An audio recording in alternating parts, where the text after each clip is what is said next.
In this video, we're going to go over gravimetric analysis and combustion analysis. So gravimetric analysis is an analysis where we subject what we have, the sample that we have, to some type of treatment, and in doing that, we cause a change in the physical state. So one common example of this would be to take two solutions and mix those two solutions together. And we choose two solutions so that the reactants, when they react, will form products, and one of the products is a solid. So you might recognize that as a precipitation reaction. So we get one product that's soluble, that's still in solution, and one product that is a solid, and we can separate out the solid from the liquid.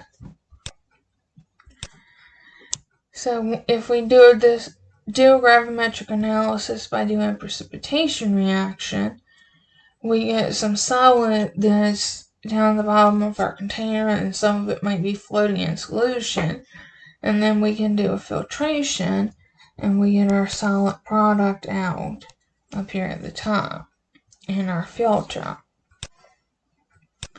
So let's look at an example here. We have a 0.4550 gram solid mixture containing magnesium sulfate is dissolved in water and treated with an excess of barium nitrate, resulting in the precipitation of 0.6168 grams of barium sulfate. And we want to know what the concentration in mass percent of magnesium sulfate was in the mixture. So this mixture that we start with contains magnesium sulfate, but it's not magnesium sulfate pure. It's not pure magnesium sulfate. So what we want to figure out is how much of that mixture we had to start with is actually magnesium sulfate. So we can do that by starting with the 0.6168 grams of barium sulfate and working our way back to magnesium sulfate. So if we start with 0.6168 grams of barium sulfate, and we need to convert that to moles. So the molar mass of barium sulfate is 233.39 grams of barium sulfate per mole. And then according to our reaction, 1 mole of barium sulfate is formed, and I'm going to try to squeeze this over a little bit so that I don't have to cram this in at the end. So 1 mole of barium sulfate is formed, and we have 1 mole of magnesium sulfate that reacts. So we need to convert this back to grams to see how many grams of magnesium sulfate we started with. So the molar mass of magnesium sulfate is 120.37 grams of magnesium sulfate. So 0.6168 times 120.37 divided by 233.39.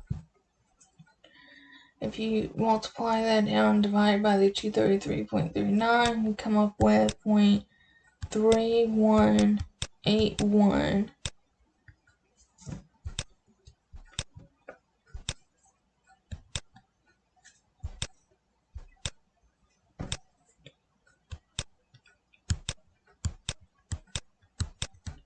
grams of magnesium sulfate. So then to figure out the mass percent,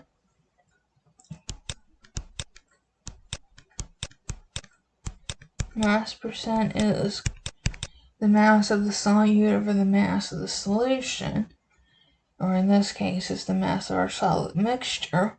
So we take 0.3181 grams of magnesium sulfate that we had and divide by 0.4550 grams. And then you're going to multiply that by 100 to make it a percent. So you should come up with 69.61%.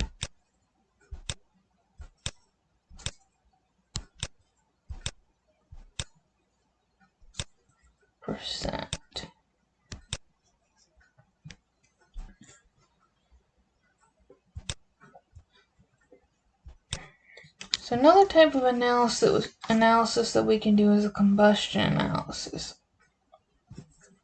So if we have a mixture of hydrocarbons, we can heat this to a high temperature under the presence of oxygen gas and force this hydrocarbon to undergo combustion, and we get a gaseous products, and those gaseous products we know the identity of because the combustion of hydrocarbons always yields carbon dioxide and water vapor as their only products. So let's look at an example here. Polyethylene is a hydrocarbon polymer used to produce food storage bags and many other flexible plastic items. We want to do a combustion analysis of a 0.00126 gram sample of polyethylene, and we get a known mass of carbon dioxide and water vapor. And we want to use that to determine the empirical formula of polyethylene. So to calculate the empirical formula of polyethylene, what we can do is determine how many moles of carbon and how many moles of hydrogen we have. So if we start with the 0.00394 grams of carbon dioxide, we want to figure out how many moles of carbon we have. So to do that, we need to go from grams of carbon dioxide to moles of carbon dioxide to moles of carbon. So the molar mass of carbon dioxide, if you calculate that from the periodic table, comes out to 44.01 grams of carbon dioxide per 1 mole of carbon dioxide. And then according to our formula, for every 1 mole of carbon dioxide, we have 1 mole of carbon.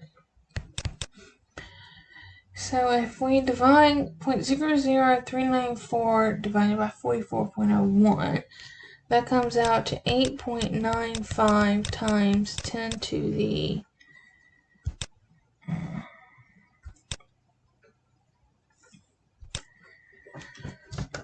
So if we want to figure out the empirical formula of polyethylene, we need to figure out how many moles of carbon dioxide and eventually figure out how many moles of carbon we have and how many moles of hydrogen we have. So we have 0.00394 grams of carbon dioxide, and we're going to convert that to moles of carbon dioxide so that we can eventually get moles of carbon. So the molar mass of carbon dioxide comes out to 44.01 grams of carbon dioxide per mole of carbon dioxide. And according to our formula here, 1 mole of carbon dioxide contains 1 mole of carbon. So if we divide that out, we get 8.95 times 10 to the negative 5th moles of carbon. And then we can do the same thing with water. We have 0.00161 grams of water, and the molar mass of water is 18.02 grams of water per 1 mole of water. And then according to our formula here, for every 1 mole of water we have, we have 2 moles of hydrogen. So that comes out to 1.79 times 10 to the negative 4th moles of hydrogen. So between 8.95 times 10 to the negative 5th and 1.79 times 10 to the negative 4th, the times 10 to the negative 5th is smaller. So we're going to divide both of these by 8.95 times 10 to the negative 5th. So something divided by itself comes out to 1. And if you divide 1.79 times 10 to the negative 4th by 8.95 times 10 to the negative 5th, that comes out to 2. Which means that our empirical formula of polyethylene is CH2.